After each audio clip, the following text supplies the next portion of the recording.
உருளைக்கிழங்கு பட்டாணி குருமா. ஓகேங்களா? ஃபஸ்ட்டு 2 ஸ்பூன் ஆயில் ஊற்றிக்கலாம்.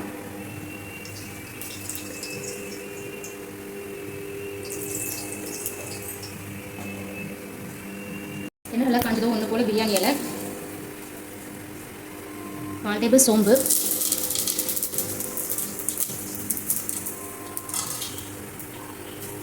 பட்டை, கிராம்பு, ஏலக்காய் இது எல்லாமே வந்து கொஞ்சம் கொஞ்சம் எடுத்து போட்டுருவேன். அப்புறம் ஆனியன், 2 சின்ன வெங்காயம்,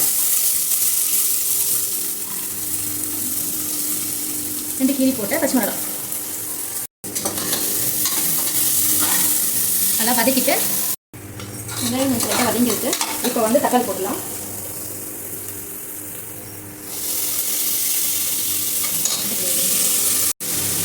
ஒரு 2 தக்காளி, பெரிய சைஸ் தக்காளி 2 போடலாம்.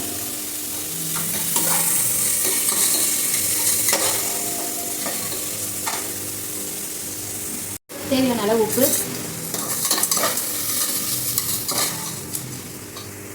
இப்போ இந்த கேப்பில் வந்து வர மூடி தேங்காய், 6 போல் முந்திரி அது போட்டு நல்லா அரைச்சிடலாம். நல்லா வதங்கி வச்சு இப்போ வந்து உருளைக்கிழங்கு பட்டாணி நைட் ஊற வச்ச பட்டாணி லைட்டாக சூடு இருந்துச்சுன்னா கொஞ்சம் அப்படியே டேரெக்டாக போடலாம், இல்லைனா தனியாக அப்படியே வேக வச்சு போடணும். சரி, நம்ம குக்கர் வைக்கிறதுனால உருளைக்கிழங்கு பட்டாணி ஒரு நாள் போடலாம். சீக்கிரம் நல்லா கலரி விட்டுட்டு கொஞ்சம் நேரம் அப்படியே 1 ஸ்பூன் தனி மிளகாய் தூள், 1 ஸ்பூன் தனியாத்தூள்,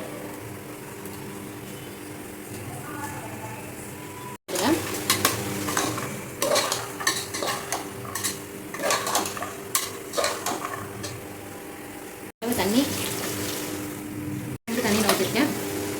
இப்போ குருமா லைட்டாக கொதிக்க ஆரம்பிச்சிச்சு. இப்போ வந்து நம்ம போட்ட மிளகாய் தூள், தனியாத்தூள் எல்லாமே வந்து பச்சை வாசனை லைட்டாக போயிட்டுருக்கு. இந்த கேப்பில் வந்து நம்ம அரைச்சி வச்ச முந்திரி பாதாம் 2த்துமே வந்து ஆட் பண்ணிடலாம்.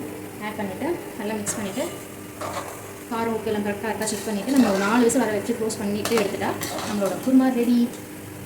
நம்மளை எடுத்து போட்டு நல்லா கிண்டி விட்டுட்டு க்ளோஸ் பண்ணி எடுத்துடலாம். 4 விசில் பண்ணதும்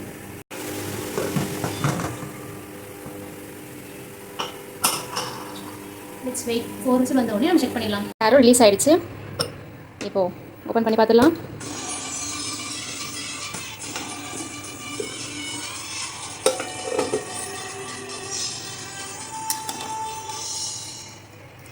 நல்லா வந்திருக்கு. தேங்க்ஸ் ஃபார் வாட்சிங்.